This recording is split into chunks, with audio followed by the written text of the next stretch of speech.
Está no ar o Band Cidade com Rodrigo Cardoso. Olá, uma boa noite para você. O Band Cidade começa hoje com um aumento preocupante no número de crianças desaparecidas nas praias catarinenses neste verão. O Corpo de Bombeiros orienta os banhistas sobre como evitar esse tipo de ocorrência. Os últimos dados indicam que entre os dias 17 de dezembro e 22 de janeiro, 2.500 casos foram registrados no estado, 780 a mais que a última temporada. O que acontece? Por que esse número aumenta? O descuido dos pais pode ter sido.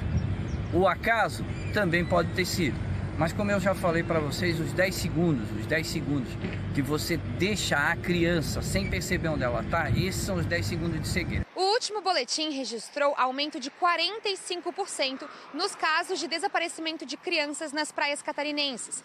É por este cenário que o Corpo de Bombeiros passou a distribuir pulseiras de identificação. O intuito é ajudar pais e responsáveis na hora de vigiar as crianças.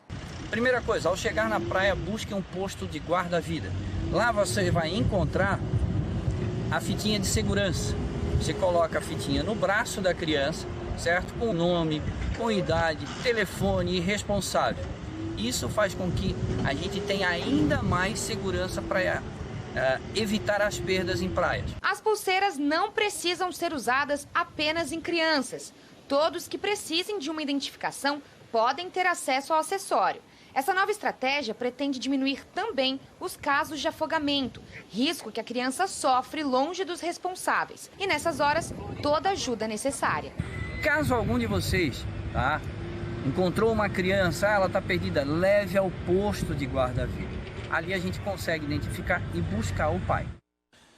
Policiais civis e militares apreenderam drogas e insumos para o tráfico em Tubarão, no sul do estado. Uma pessoa foi presa. A ação foi deflagrada na manhã desta sexta-feira para cumprir 3 mandados de busca e apreensão nos bairros São João, Margem Esquerda, Humaitá de Cima e Passagem. Em uma das casas, os policiais apreenderam 6.500 pinos plásticos com cocaína, 1,7 kg da droga, 1.686 comprimidos de êxtase e também maconha. Também foram apreendidos uma prensa hidráulica usada no preparo da cocaína, outros insumos utilizados no tráfico de drogas e R$4 mil em dinheiro. O dono da casa foi preso em flagrante e levado para a delegacia. E policiais civis efetuaram hoje mais uma prisão de um envolvido com pornografia infantil na internet. Foi mais uma ação da Operação Anjos da Guarda. Desta vez, o mandado de busca e apreensão foi cumprido em São José, na Grande Florianópolis. Os policiais identificaram que o suspeito tinha material pornográfico infantil armazenado e o prenderam em flagrante. Foram apreendidos equipamentos eletrônicos que vão ser periciados pela Polícia Científica. O Corpo de Bombeiros informou hoje que um preso causou um incêndio que matou 3 pessoas na penitenciária de Florianópolis no dia 15 de fevereiro.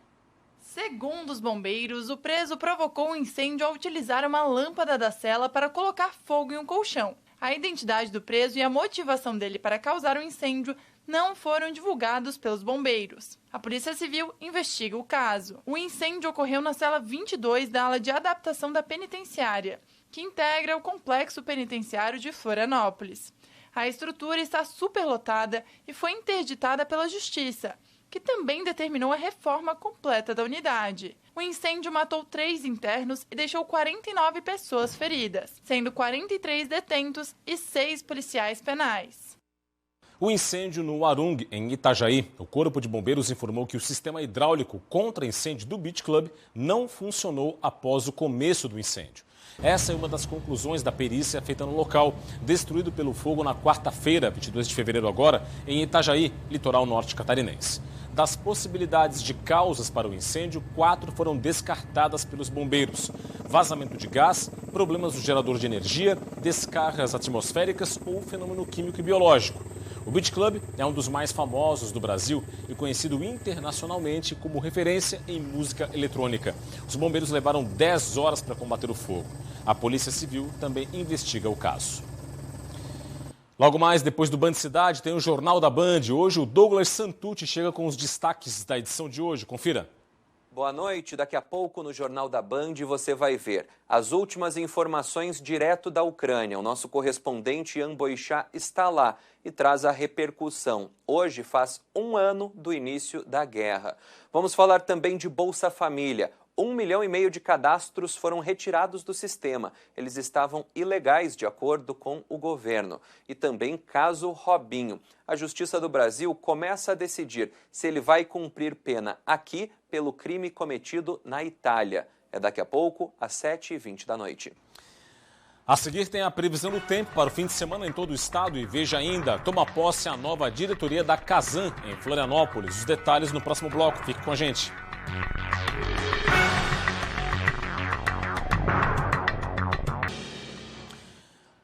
Estamos de volta com o Band Cidade. Tomou posse hoje a nova diretoria da Casan em Florianópolis. A nova gestão da Companhia de Saneamento Básico de Santa Catarina assume com uma série de desafios pela frente. A cerimônia contou com a presença do governador de Santa Catarina. Jorginho Melo defendeu parcerias com os municípios e investimentos em saneamento básico, além de uma Casan forte e pública. Se preocupar mais com o saneamento, se preocupar mais com o bom relacionamento com os municípios, para que os municípios fiquem no sistema.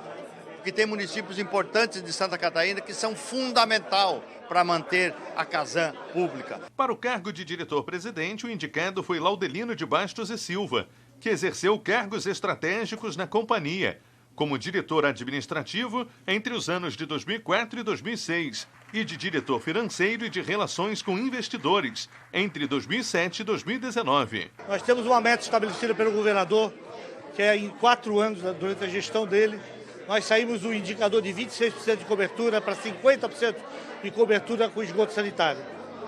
Para isso, a Casan vai ter que se envolver no sistema de PPPs, envolver no sistema de locação de ativos, financiamentos internacionais, para captar recursos que serão necessários para serem investidos nesses setores, né? Além da nova presidência, também foram empossados os responsáveis pelas diretorias estratégicas da companhia.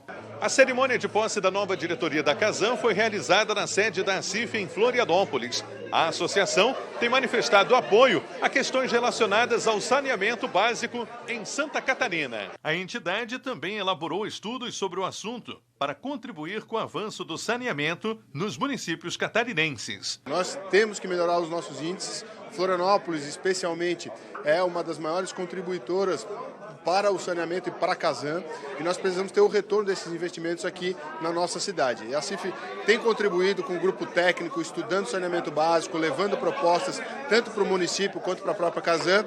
Esperamos que essa sinergia aprimore cada vez mais entre a empresa de saneamento básico, que é a nossa Casan, com o município de Florianópolis. A nova diretoria da Casan vai encontrar uma estatal robusta, mas que enfrenta problemas como a construção da nova estação de tratamento de hipotecas em São José. A nova unidade está em construção para pôr fim ao problema frequente que atinge os bairros vizinhos. A Casan já contratou a primeira etapa da obra.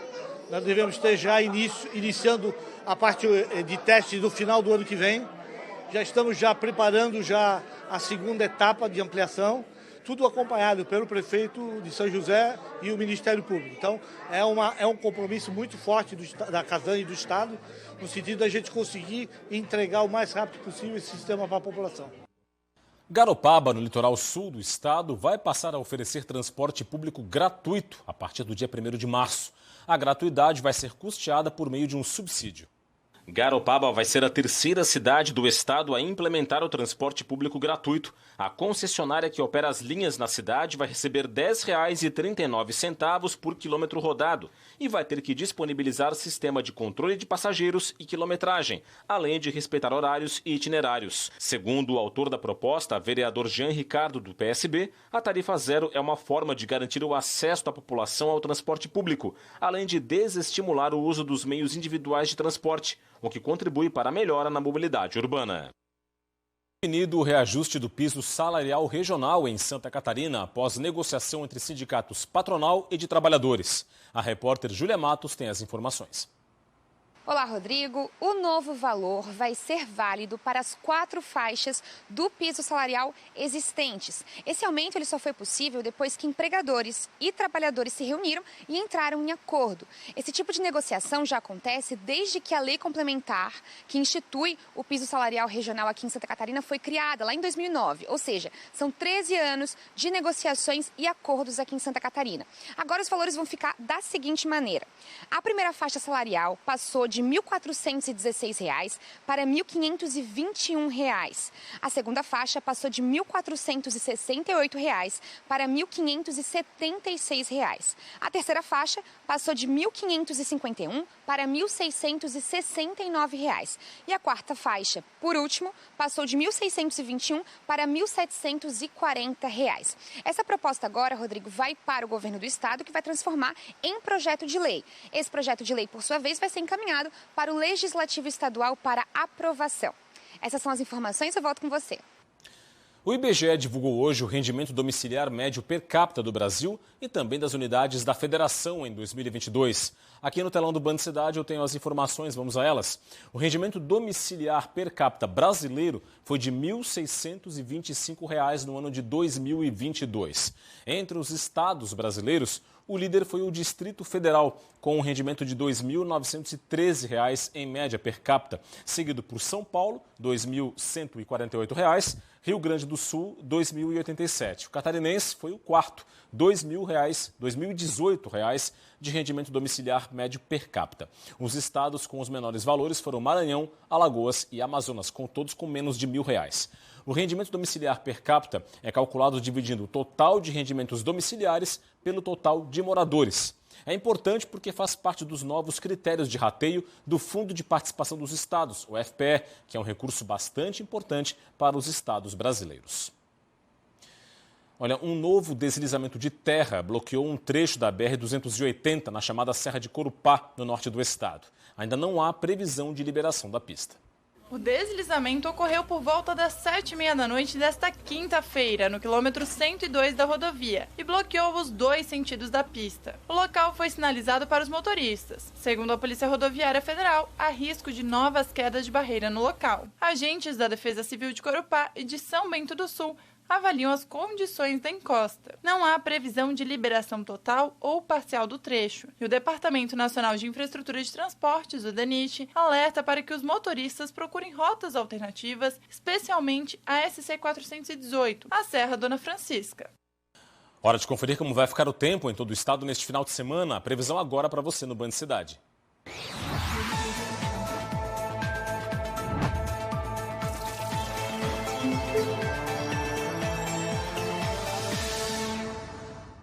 O sábado vai ter nebulosidade variável com aberturas de sol na maior parte do estado. No decorrer da tarde, chance de chuva a partir do extremo oeste e do norte catarinense, condição que chega às demais regiões à noite. As temperaturas entram em elevação com sensação de ar abafado. Em Florianópolis, mínima de 22 e máxima de 32 graus. Em Joinville, variação entre 22 e 33. Em Lages, mínima de 14, máxima de 26. E em Blumenau, mínima de 17 e máxima de 32.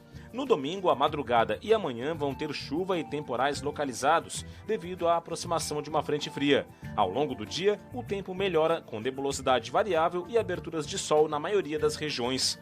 As temperaturas vão seguir elevadas, mas diminuem no fim do dia. Na capital, mínima de 21 e máxima de 28 graus. Em Itajaí, variação entre 22 e 30. Em Criciúma, mínima de 20 e máxima de 30. E em Chapecó, mínima de 19 e máxima de 31 graus. 7h07, destaques agora do portal tvbv.com.br na tela do Band Cidade. Destaque principal, Serra de Corupá é interditada após deslizamento de terra e confira qual é a rota alternativa. Tem também informação da capital, Praça da Serrinha é revitalizada em Florianópolis, piso regional atualizado em 7,43%. Tem também aqui, homem é preso em Palhoça durante a Operação 311. E Santa Catarina começa a emitir nova identidade nacional. Alguns dos destaques do tvbv.com.br, você fica muito bem informado, é só acessar a partir do QR Code que está na sua tela, que você pode escanear com o seu smartphone. No próximo bloco, as informações do esporte com a 9ª rodada do Campeonato Catarinense. No estádio Heriberto Wilson, Criciúma e Figueirense fazem duelo de gigantes. Detalhes após o intervalo. Volto em instantes. Até já.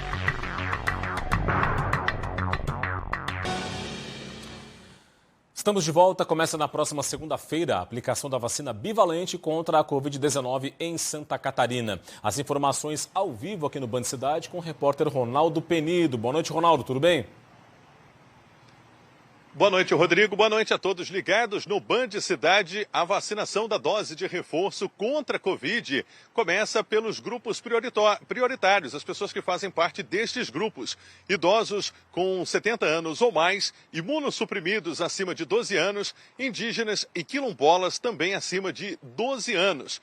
A vacinação contra a Covid que vai ser oferecida é a Pfizer bivalente, que vai ser disponibilizada em todos os municípios catarinenses.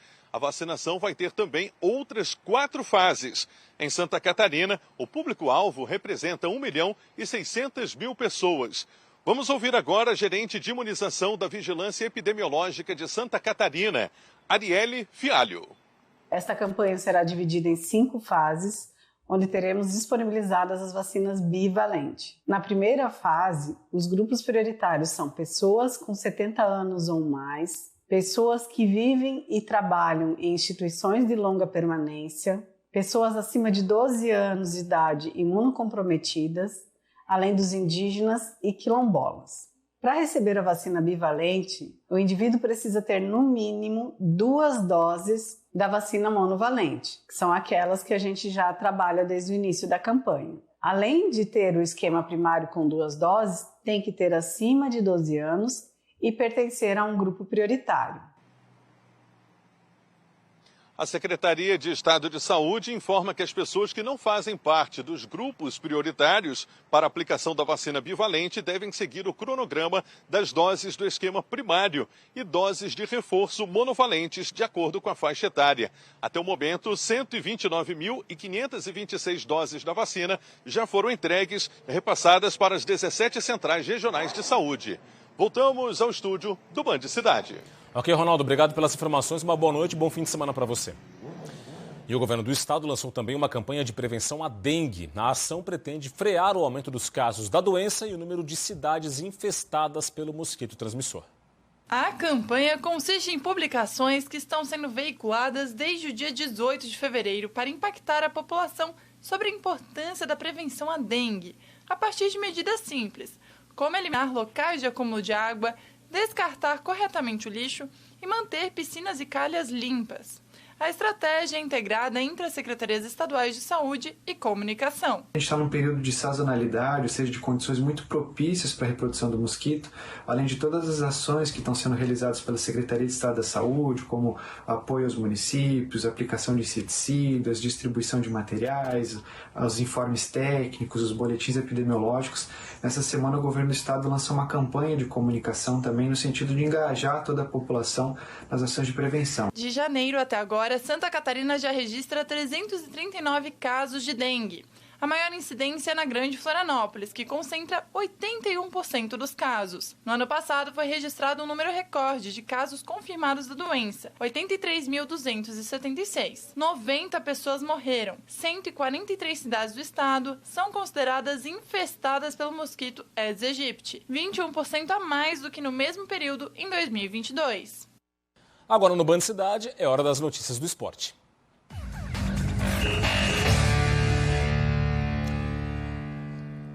O Campeonato Catarinense neste fim de semana tem a 9ª rodada da primeira fase. No sábado, Criciúma e Figueirense fazem um duelo de gigantes. Sábado é dia de Campeonato Catarinense. Depois de 10 dias de pausa, o estadual está de volta e na reta decisiva. Faltam apenas 3 partidas da primeira fase e a classificação ainda está assim, toda embolada. Para abrir a 9ª rodada, vamos ter 2 gigantes frente a frente, que estão separados na tabela apenas pelo número de vitórias. Criciúma e Figueirense entram em campo no Heriberto Wilson, mirando encaminhar sua vaga no mata-mata. Mas do outro lado, tem o time alvinegro que vai para Criciúma querendo a primeira vitória como visitante. O Furacão vai embalado e confiante para trazer os 3 pontos para Floripa. Vai ser mais um duelo de gigantes no Campeonato Catarinense. E tanto o Criciúma quanto o Figueirense não tem desfalques. No Tigre, tem a volta de Léo Costa, que cumpriu suspensão. E Cristóvão Borges poderá contar com o novo atacante Andrei, que saiu no bid. A dúvida é no gol, Gasparotto ou Thiago. O duelo será às 4h30 da tarde deste sábado. Quem sairá do Majestoso com a vitória e com a classificação? Também no sábado, o Avaí recebeu Concórdia no estádio da Ressacada. O time do Oeste Catarinense ainda não perdeu no estadual. Um tempo longo para o torcedor havaiano. O último jogo do Leão da Ilha na Ressacada foi no dia 11 de fevereiro. Um empate com o Brusque em 1-1. Mas agora chegou a hora do reencontro. E é com a força das arquibancadas que o Avaí conta para carimbar a vaga nas quartas de final de forma antecipada. O Leão da Ilha hoje é o quarto colocado com 13 pontos. Tem 4 a menos que o líder Hercílio Luz. Uma vitória neste sábado garante matematicamente o Avaí na próxima fase. E ainda permanecendo entre os 4 primeiros, que é uma das metas azurras nesta primeira fase, já que assim terá o jogo de volta em casa nas quartas de final. Mas é claro que do outro lado não será um adversário fácil. O Concórdia ainda não perdeu no Catarinense. Tem 7 empates e 1 vitória. E tem a segunda melhor defesa do estadual. Sofreu apenas 3 gols. O Galo do Oeste ocupa a 7ª posição com 10 pontos. E também está de olho na vitória, para chegar mais perto da classificação. Para o jogo, o técnico Itamar Schulli não tem desfalques. Já o treinador Alex de Souza terá que fazer algumas mudanças na equipe. Ranielli, Lipe, Ricardo Bueno e Robinho estão suspensos por cartão amarelo. Quem ainda não deve estar à disposição é um novo reforço do Leão, o atacante colombiano Santiago Patiño, que já está treinando com o grupo, mas, de acordo com o clube, ainda falta a documentação. Neste sábado, o Avaí defenderá a invencibilidade como mandante. Tem 2 vitórias e 1 empate. E o Concórdia, a invencibilidade no estadual. Ainda no sábado, também às 7 da noite, o Barra enfrenta o Marcílio Dias no Gigantão das Avenidas em Itajaí. No domingo, 3 partidas. Destaque para o líder do campeonato, o Hercílio Luz, que enfrenta o Joinville, de olho em manter a ponta na tabela. Virar a página é o lema na Chapecoense. O Verdão do Oeste foi eliminado nessa semana da Copa do Brasil e agora volta as atenções para o estadual, onde ocupa a vice-liderança com 15 pontos. Invicto a 6 jogos e ainda sem perder na Arena Condá, a Chapecoense recebe no domingo às 5 horas da tarde o Lanterna Atlético Catarinense, que ainda não venceu e também não marcou nenhum golzinho no campeonato. Claro que a meta da equipe de São José é tirar o 0 de pelo menos uma dessas marcas negativas no estadual. No topo da tabela segue o Hercílio Luz, que vai jogar diante do torcedor e quer se isolar na liderança. Com 17 pontos e a classificação já garantida, o Leão quer assegurar a vantagem para a próxima fase. Se o Hercílio Luz quer manter a ponta na tabela, o Joinville quer permanecer entre os 8 primeiros. O Jack é o 8º com 9 pontos, está a 4 jogos sem perder e quer a vitória no domingo, às 7 horas da noite, no Aníbal Costa. Agora são 7 horas e 17 minutos, 7h17, em destaque para você, região de Itapirubá, em Imbituba, no sul catarinense, 24 graus é a temperatura por lá. Nesse momento, imagens que mostram que chove lá na região do sul de Santa Catarina, mais precisamente em Imbituba. Belas imagens desse começo de noite por lá, em que pesa o tempo ruim. E o Band Cidade de hoje fica por aqui. As reportagens estão no nosso portal tvbv.com.br. Para acessar, aponte a câmera do seu smartphone para o QR Code que está na sua tela. Vem aí as notícias mais importantes do Brasil e do mundo no Jornal da Band. Mais Santa Catarina você confere segunda-feira, 12h30 no Jogo Aberto SC e 12h45 no SC Acontece. Para você um forte abraço, muito obrigado pela audiência ao longo de toda a semana. Boa noite, bom fim de semana e até segunda. Tchau, tchau.